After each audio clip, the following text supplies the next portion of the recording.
კოსმეტიკის ინდუსტრია ერთ-ერთი ყველაზე სწრაფად მზარდი და მნიშვნელოვანი სექტორია გლობალურ ეკონომიკაში. სტატისტიკას თანახმად ინდუსტრია, რომლის ძირითადი პროდუქტების ხაზიც კანისა და თმის მოვლას, დეკორატიულ კოსმეტიკასა და პარფიუმერიას აერთიანებს, წლიურად $100 მილიარდ მეტის შემოსავალს აგენერირებს. სილამაზის ინდუსტრიის ზრდის ერთ-ერთი ხელშემწყობი ფაქტორი სოციალური ქსელებია, რომლებმაც სრულად შეცვალეს ბრენდისა და მომხმარებლის ურთიერთობის ფორმები და ტენდენციები, რომლებიც დღეს იმაზე სწრაფად იცვლება, ვიდრე ოდესმე. ისეთმა პლატფორმებმა, როგორც Instagram და TikTok-ია, თავის მოვლა მკვეთრად ვიზუალურ, ინტერაქციულ და სწრაფად ცვალებად სივრცედ აქციეს, რომლის წყალობითაც ვირუსულად გავრცელებულ პროდუქტებს მწარმოებლისთვის მილიონობით დოლარის შემოსავლის მოტანა შეუძლიათ. განვიხილავთ სილამაზისა და კოსმეტიკის ინდუსტრიის 10 უმსხვილეს კომპანიას, რომლებსაც ყველაზე მაღალი საბაზრო კაპიტალიზაცია აქვთ.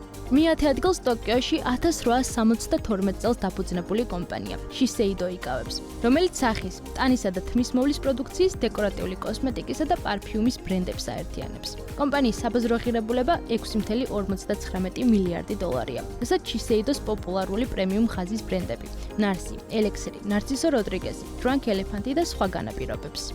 Puig კოსმეტიკის ესპანური კომპანიაა, რომლის ისტორიაც 111 წელს ითვლის. 1914 წელს ანტონიო პუჯ კასტელოს მიერ დაფუძნებულ კომპანიას დღემდე მისი შთამომავლები მართავენ. კომპანია 150 ქვეყანაშია წარმოდგენილი და ისეთ პოპულარულ ბრენდებს აერთიანებს, როგორებიცაა კაროლინა ჰერერა და რაბანი. კომპანია ასევე მსხვილ წილებს ფლობს ჟან-პოლ გოტიერში, ოპერირებს ქრისტიან ლუბიტენის, ბაირედოს, ანტონიო ბანდერასისა და შაკიროს ლიცენზიების ქვეშაც. პუჯის საბაზრო ღირებულება 10.93 მილიარდი დოლარია. ამერიკული კორპორაცია International Flavors and Fragrances თავის მოვლის პროდუქტებთან ერთად საკვებ დანამატებსა და პრობიოტიკებსაც აწარმოებს. სილამაზის ინდუსტრიაში IFF-ის ყველაზე მსხვილი წარმომადგენლობა სუნამოებისა და პარფიუმერიის სეგმენტებშია, სადაც კომპანია Dorna Karan's, Yves Saint Laurent's, Calvin Klein's, Avon's და სხვა ბრენდებს აერთიანებს. 19.55 მილიარდიანი კაპიტალიზაციით IFF-ი მერვე ადგილს იკავებს. მე-7 ადგილს Ulta Beauty იკავებს, რომელიც როგორც ძვირადღირებულ, ასევე ხელმისაწვდომ კოსმეტიკურ ნაწარმს, პარფიუმერიას, თავისა და ტანის მოვლის პროდუქტების ბრენდებს აერთიანებს. Ulta Beauty-ს მაღაზიები ამერიკის 50-ვე შტატში, 1355 ლოკაციას აერთიანებს. სწორედ აქ შეხვდებით ისეთი ბრენდების პროდუქციას, როგორებიცაა MAC Cosmetics-ი, Kylie Cosmetics-ი, Colourpop და სხვა. Ulta Beauty თითქმის 21 მილიარდადაა შეფასებული. იაპონური კორპორაცია Kao აზიის, ევროპის, შუა აღმოსავლეთისა და აფრიკის რეგიონებისთვის პრემიალურ სილამაზის ბრენდებს აერთიანებს. როგორც კომპანია თავის ვებსაიტზე აღნიშნავს, Kao-ს პორტფოლიო სალონური მომსახურების პროდუქტების მრავალფეროვან არჩევანს მოიცავს, რომელთა შორისაცაა Goldwell, KMS, Oribi და Varis. Kao 21.54 მილიარდ დოლარადაა შეფასებული. Estée Lauder დეკორატიული კოსმეტიკის, თავის მოვლისა და პარფიუმერიის მწარმოებელი ერთ-ერთი უმსხვილესი კომპანიაა, რომლის პორტფოლიოც პლანეტის ყველაზე პოპულარულ ბრენდებს, Jo Malone London's, Clinique's, Tom Ford Beauty-ს აერთიანებს. Estée Lauder-ის ისტორია 79 წლის წინ, კანის მოვლის 4 პროდუქტით დაიწყო და ინდუსტრიაში სრულიად ახალი სიტყვა თქვა. Estée Lauder-ის კლინიკი აღმოჩნდა პირველი ბრენდი, რომელმაც ქალის ხაზის პარალელურად მამაკაცის თავის მოვლის ხაზით შექმნა. 24.26 მილიარდ დოლარიანი კაპიტალიზაცია Estée Lauder კოსმეტიკის უმსხვილეს კომპანიებს შორის მე-5 ადგილზეა.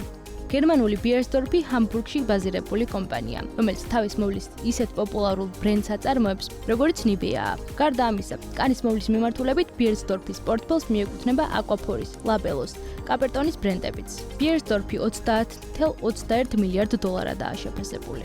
რეიტინგის სამეულს შვეიცარიული ფარმაცევტული კომპანია Galderma ხსნის, რომლის ძირითადი ფოკუსიც დერმატოლოგიურ პროდუქტებსა და სახის კანის მოვლაზეა. კომპანია 1991 წელს დაფუძნა როგორც Nestlé-სა და L'Oréal-ის საერთო საწარმო, შემდეგ კი სრულად Nestlé-ს შვილობილად იქცა. კომპანიის IPO 2024 წელს შედგა.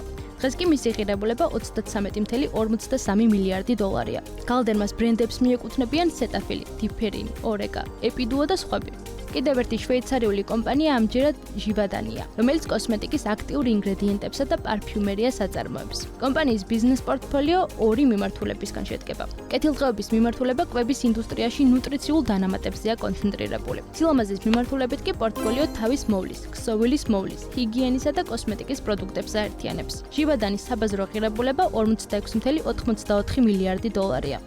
კოსმეტიკისა და თავისმოვლის ყველაზე ძვირადღირებული კომპანია ფრანგული კორპორაცია L'Oréal-ია, რომლის ისტორიაც 115 წლის წინ თმის საღებავის ინოვაციური ფორმულითა და 3 თანამშრომლით დაიწყო. დღეს კომპანია 85,000-ზე მეტ თანამშრომელს აერთიანებს. ჰოლდინგში შემავალი ბრენდების რაოდენობა კი 40-ს აღწევს.